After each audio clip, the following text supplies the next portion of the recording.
You're welcome to Business Daily on Trust TV. My name is Chamun Dabeng. Let's talk numbers. Let's take a look at the market this morning.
You're welcome back, and once again, my name is Chamun Dabeng. Well, President Muhammadu Buhari has launched the revised National Policy on Population for Sustainable Development. While doing so, he stressed the need for urgent measures to address Nigeria's high fertility rate. In the same vein, the chairman of the newly inaugurated National Population Commission, NPC, stated that Nigeria will conduct her national census this year. So far, there have been a few predictions on what the number might be, and until the census is conducted, we won't know for sure. Now, the last time Nigeria conducted a census was far back in 2006, and the result of that census put the population of the country at 140.43 million people. Now, let's take a look at Nigeria's population growth from 1950 to 2021. The country's population went from 37.8 million to over 212 million in 2021. Now, these figures are according to Statista.com. Between 1965 and 2021, the number of people living in Nigeria regularly increased at a rate above 2% in 2020.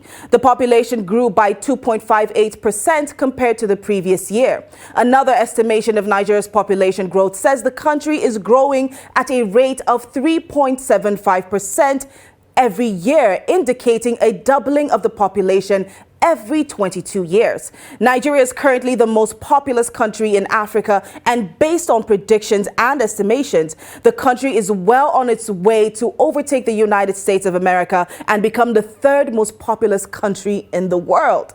Now, the biggest question is the country ready for this population boom? Joining me in the studio today is political analyst Joseph Ago, and we're also going to have financial analyst and economist Stephen Wachuku join us very soon. Now, Joseph, taking a look at these figures, do you agree with the estimations that were put out there?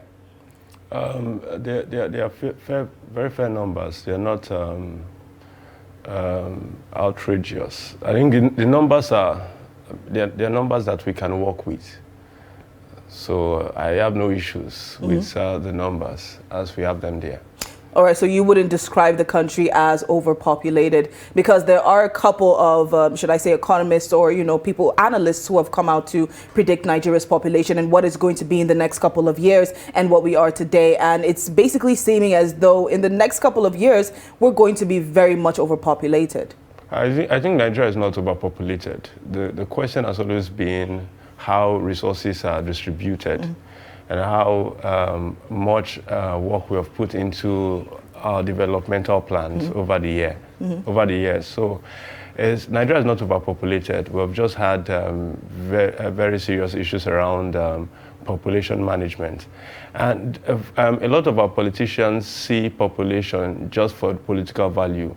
There is not that economic value to our population. So basically the votes. Yeah, exactly. So if you're from the place with the largest population, you get the largest share. And you could, aspire to the top office in the land because of the place you're from. But there is not that deliberate effort to see how we can use this population boom. You know, Nigeria, the fact is Nigeria is not just the most populous black nation on the face of the earth. Nigeria also has, I mean, the largest or the highest youth population bust. And, but we have not seen that deliberate efforts, successive governments, to really see how we can use this population strength to really drive development. All right, so taking a look at our situation, the way it's been put out there, basically even by international bodies who have analyzed Nigeria's population issue, they described it as a problem. You know, and taking a look at our population right now and our economic growth, what is the direct relationship between the two?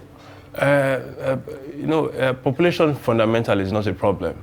You know, human civilization began, started as in that agrarian mold in human civilization, where you had people, basically farmers, whether on sea or on land. And I mean, families saw population as a good thing because you needed more children to farm your lands. And when it came to war, you needed more people to defend your territory. So population, since the beginning, it's human capital, has not been a problem. So the world transited from that agrarian culture or civilization to machines. So you had people inventing tools and stuff. So we had societies that saw population also as not a problem. But I mean, population, as a matter of fact, human resource is the most valuable resource on the face of the earth, because that resource was created in image and likeness of God. So they saw it not as a problem.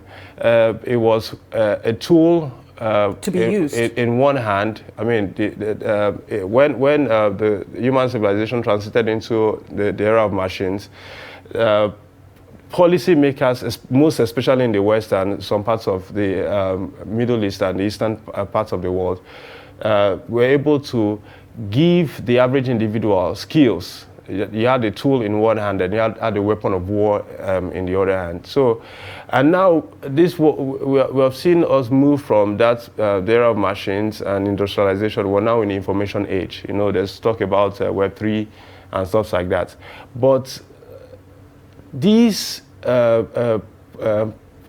population question about whether population is a problem or not, fundamentally, population is a very, very vital asset. But if it is not well managed or well harnessed, it could become the greatest problem. All right, so what would you say about the way Nigeria has basically managed its own population? We're not that far behind the U.S. I think they're about 300 million or so, and we're just behind with about, or an estimated number of 212 million.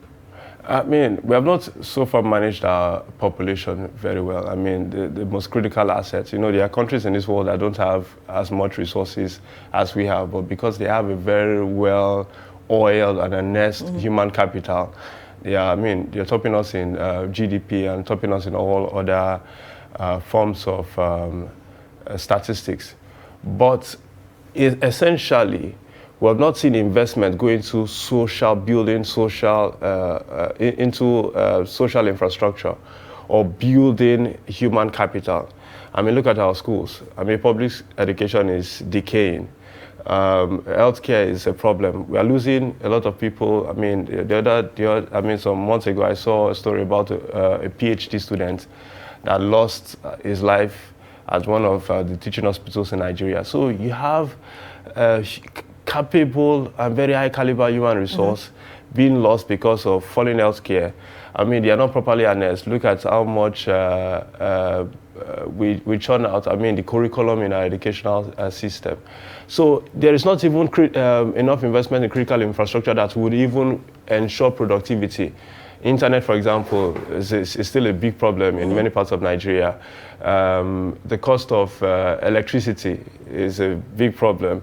You have road infrastructure. So the investment in sectors that would enhance the quality of the human resource and would even enhance mobility of that human resource. We have not seen enough investments. We have not seen enough development in those sectors. All we just do is wait for when counting is done. Then at the end of the day, it is who gets what. I mean, we have just reduced population to just politics. All right, we can't even really forget the fact that we have a huge issue with brain drain in the country, and so many Nigerians struggling to actually leave the country, looking for a better situation for them. So we're actually losing out on human capital. But anyway, that is by the way. Now, I would like to take a look at Nigeria's GDP growth from 2016 to the predictions it was given in 2026. Now, we experienced a recession in 2016 and, of course, a second one in 2020 due to the pandemic. Now, since then, Nigeria's GDP has grown at a 2% rate and is predicted to stay on that trajectory till 2026. Now, in what ways will this predicted population growth affect Nigeria's per capita income and wealth distribution in the country? Wealth distribution is currently a problem, and not just because we have a very large population size. It is because of, I mean, the corruption within the system. You know, monies are allocated. Every Wednesday there's federal executive council meetings. We have projects, we have disbursements to different parts of the country. But the question is, does that trickle down? Even if you're going to say, oh, let's reduce our population, that doesn't address the corruption within the system.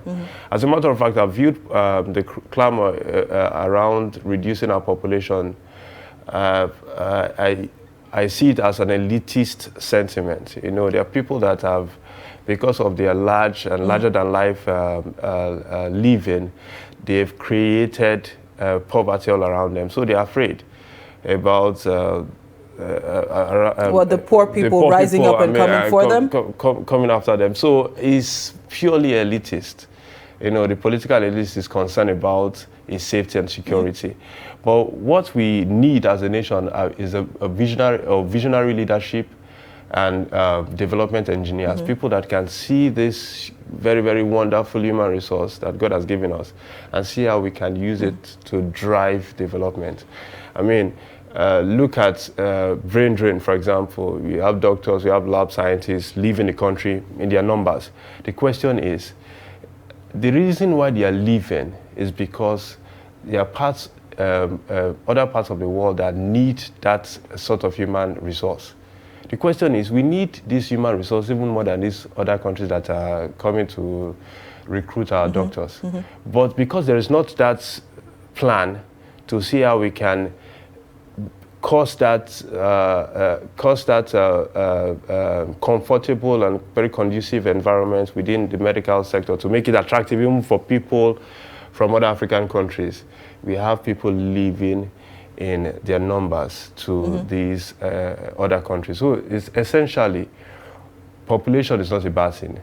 All that we need to put in place is a very comprehensive development plan that would cause us to top the world in development. Outsourcing is a big deal. I mean, countries like China, I'll give example of China.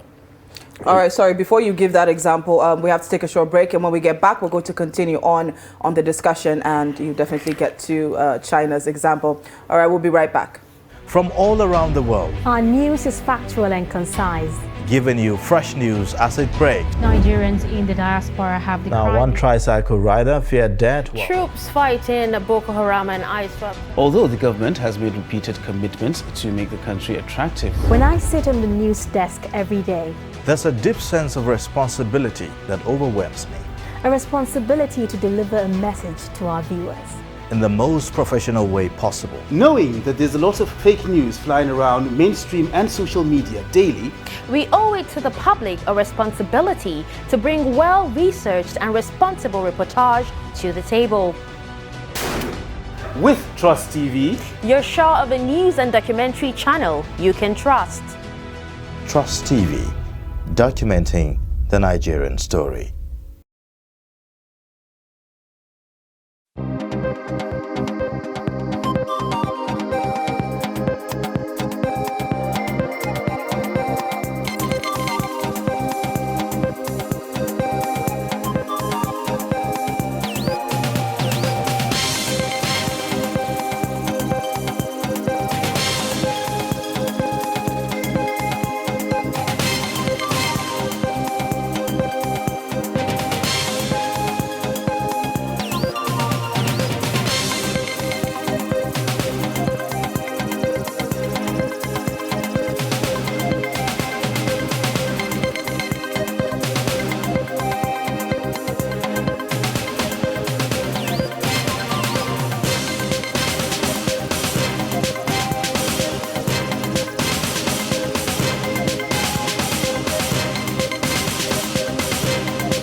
You're welcome back to Business Daily on Trust TV. My name is Chamon Dabeng, and I'm joined in the studio by political analyst Joseph Ago, and we also have here with us economist and financial analyst Stephen Wachuku. You're welcome back. Yes, so before we left off, you wanted to give an example on China. Yeah, China, for example, you know, there was a time in China when they had this closed-door policy, and they wanted to limit the growth of their population.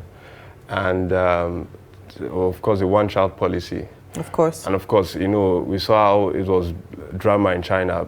Couples were arrested for giving birth to more than one child, and so on and so forth. But today in China... They're looking for more children. Yeah, today in China, they're looking for more children. And people are not even, the young people in China are not even ready to get married. Yeah. So you can see that the way our government is going about population control is not a sustainable way. The truth is, if you increase prosperity, population will reduce. I mean, there are places, for example, Afghanistan, there's bomb dropping in Afghanistan, but population is increasing. In Somalia, population is increasing with all that insecurity. Population is increasing, but you have places like Japan, South Korea, the Scandinavia, where you have prosperity. But people are not even ready to give birth to children. All right. So I want to bring to light a particular article that was published by an online newspaper. And they were talking about how Morocco has a very low interest rate. Now, their interest rate is actually 1.5%. And if you do remember, Nigeria, during the last MPC meeting that was just had, I think this was last week or 2 weeks ago, thereabout, the CBN decided to keep all parameters constant. So our interest rate is still at 11.5%. Now, the article talked about how if we want to have that low kind of interest rate, then the births that we have to come down to only 2 children per family. Now, Mr. Steve, do you agree with this article? And even more, is this a possibility in a country like Nigeria? Well, I don't know who wrote the article or whoever published the article, but let me take it from the developmental perspective of population. Population is not bad. Just like we have China, we have India, you have a good sizable population, over 1 billion per each. China is about 1.2 or 1.3. India is around 1 billion, 2 or thereabouts. So population is not actually per se, but you have to have a literate population, a population that knows how to walk, read, and write. A population that is well skilled. That is what we should be looking at as an economy. So we should be looking from that perspective. How do you educate your population? How do we empower your population? Because population equals to your GDP. Population equals the aggregate activities of your population determines the size of your GBD, and all the rest. So the disposable income of your population is also what is very important. If you have a population that is so poor that they cannot afford to feed themselves, it's a useless population. If you have a population that has a higher disposable income to buy and sell and do other activities within your economy to grow so that you can have more revenue. If you have a healthy population that is economical wise, that you can tax. If you have a population that you cannot tax, it's useless. So the question is Nigerian population literate enough? Is Nigerian population well educated enough? The answer is no. That's why we are ravaging in poverty. And what is the measures government is taking to actually educate the population, get the population well skilled so that they can participate in economic activities within the economic ecosystem of your nation? So this is what we are calling on government or those handling the government activities to do 1 or 2 things to actually empower the populace. Rather, because you are closing up that disposable income, because you are closing up that very space that your people can be educated, skilled, so that they can communicate or they can't participate in the economy. That's why you're having this ratio or the rate of unemployment rising up to 33%. Is because some of them are skilled, but they can't find work because you're not creating that economic ecosystem where they can actually strive. But on issue of managing the population, we need to do a lot. We need to really do a lot to curtail this very level of rapid population growth, which is not healthy. We are a family. I listened to one honorable member of the House of Representatives saying that he wants to complete or an article or something goes that he wants to contribute. He wants to have at least 30 children before the end of the year. Imagine that kind of mentality. This is where we need government to play some policy and programs that will educate families so that they can curtail or even speaks the child birth period. Yeah. All right. So of recent, as a matter of fact, just a couple of hours ago, President Buhari had launched the revised National Policy on Population for Sustainable Development. And he also stressed the need for us to manage the high fertility rate in Nigeria. Do you think that with this new policy, this could actually help? Now, keep in mind that Nigeria has actually tried, the federal government has actually tried in the past to put out education on family planning, the essence of spacing. And, you know, they made it very easy for you to access family planning medications and all of that. But I mean, how much really? Yeah, we're still growing at a 2.58%. Some other estimations are 3.75% growth rate. We're still at that level, to the point that there are predictions that in the next couple of years, Nigeria's population will be about 400 million. Of course, yeah, it's a basic thing. It's a couple of years, because you are growing over 3% per population. It means that in the next couple of years, your population will go from 200 or 210 million estimated to somewhere around 400 million, because you have a family nature in the sense that a cultural nature that kind of encourages people to give birth. In fact, I used to say that the only aspect of ours that we have obeyed God to the letter is in that aspect of go ye and populate the world. Nigerians, we are obeying God to the letter. In fact, if there is anything God will forgive us our sins, is because we have obeyed that very part of the commandment, or that part of injunction, go ye and populate the whole nation. So there should be education wise towards that aspect, so that we will understand. Yeah, an average African or Nigerian believes that child comes from God. He says that God gives. So if God gives, why will I be stopping God from giving? But we should understand it that you should give back to what you can manage, what you can educate, what you can control. So many people have this very mindset that if I can give birth to 10 or 15, one must be a president, one must be a doctor. In Nigeria, we have this belief that now God, they take care of children. Of course. But anyway, we don't have a lot of time left. So within 1 minute, Mr. Joseph, please give us your final take on this topic. So essentially, like we've said here, population is not a bad thing. The question is, we have always viewed population from the economic standpoint. I mean, who becomes president? The one with the highest, largest population.